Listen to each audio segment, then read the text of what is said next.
ইউনূস সাহেবের টিমে কাজ করবেন, এটা অনেকের জন্য একটা ভালো ফিলিং, কিংবা অনেকে অনার ফিল করে, অনেকে দেশের জন্য এরকম একটা ঐতিহাসিক মুহূর্তে কিছু দিতে চায়, সেই জায়গা থেকে এসেছেন।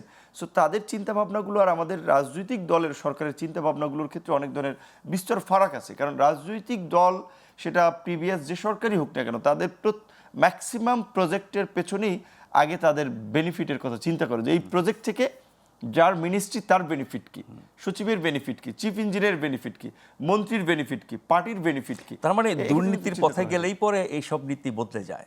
না, শুধুমাত্র দুর্নীতি না, এখানে আমরা যেটা বলছি সুবিধার কেন্দ্রিক অনেক প্রজেক্ট নেওয়া হয়।